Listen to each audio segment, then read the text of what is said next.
everybody. Happy Wednesday. I am coming at you about an hour-ish early. I have an appointment to get to later, but I didn't want to miss out on this week's What's New Wednesday. If you're not familiar, I'm Stephanie, part of the Academy, and I'm super excited to talk about the 5 to 6 updates that have come out in the past week or so from the team and just dive into them, cover some of the most important ones, our favorites. So let's dive right in and get started.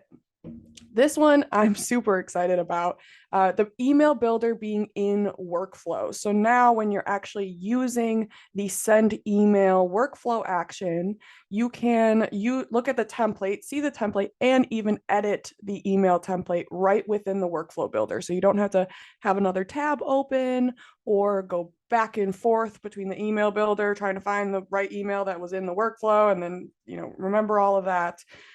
This just makes it so much easier.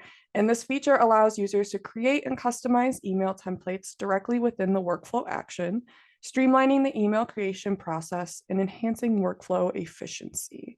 So again, it just streamlines that process, avoids a bunch of clicks or tabs in order to edit both of those at the same time.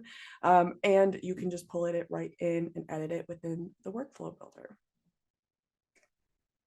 This one is about Outlook. So if you are synced with Outlook specifically on your calendars, so that means that you have, it could be an Outlook and a Google or just an Outlook calendar or account that you're bringing in.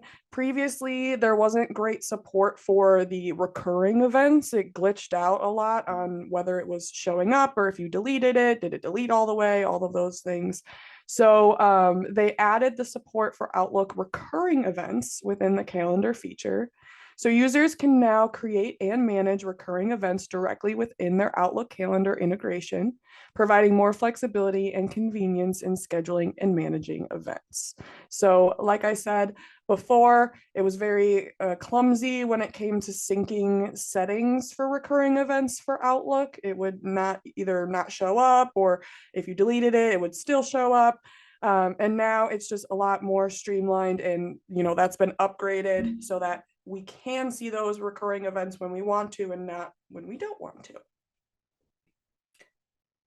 WhatsApp bulk action. So a lot of us users are not just based in the US where text messaging is popular, but WhatsApp is way more popular around the world. And that's super important to be able to communicate with your folks on there. So a little while ago, it was introduced into the conversations integration. And now we have the bulk action added to the contacts page. So this allows users to perform bulk actions on WhatsApp contacts, and it also includes various enhancements aimed at improving the overall user experience and functionality of the WhatsApp integration. So just like how you can use some of these bulk actions that are cut off in this picture, but to send emails and SMSs to your contacts any other way, there's now this WhatsApp action that you can use to do kind of the same exact thing as you can with an SMS, but with WhatsApp, and message them directly right within there. So that's super cool and will allow the availability and access to be so much easier to get to for folks around the world. This one kind of goes back to when we talked about Kajabi course importing. This one is all about the email templates. So if you, along with courses over in Kajabi, if you also had email templates, we can now migrate both of those over.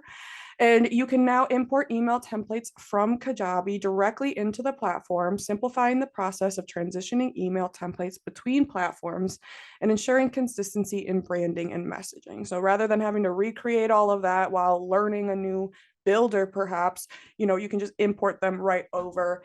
And again, it makes it easier to migrate, streamlining your time and your processes, making everything easier, saving time on your calendar and money as well in the long run.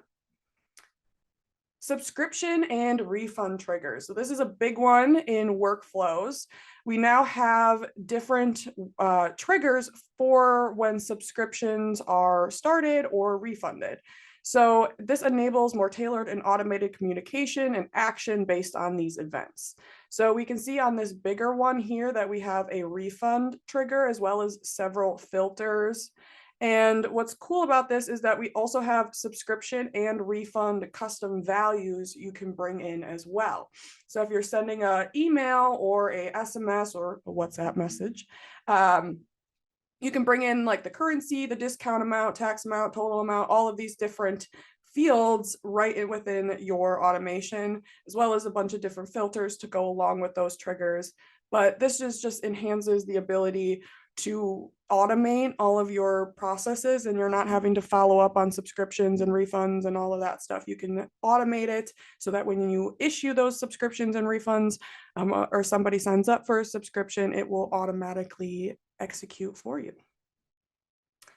That is all I have for you this week. Thank you for being here live. If you happen to catch me a little bit earlier today, if you haven't and you're watching these later, thank you for watching as well.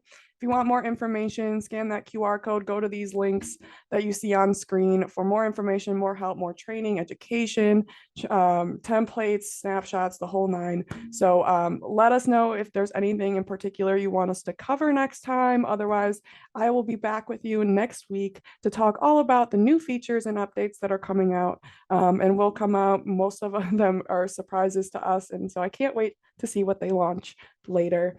And I'll see you next week. Have a great time. Want to learn Go High Level in a structured format? Check out the gohighlevel.com by Extendly. We guarantee to save you 6 months of wasted subscription costs for High Level. Just visit the gohighlevel.com.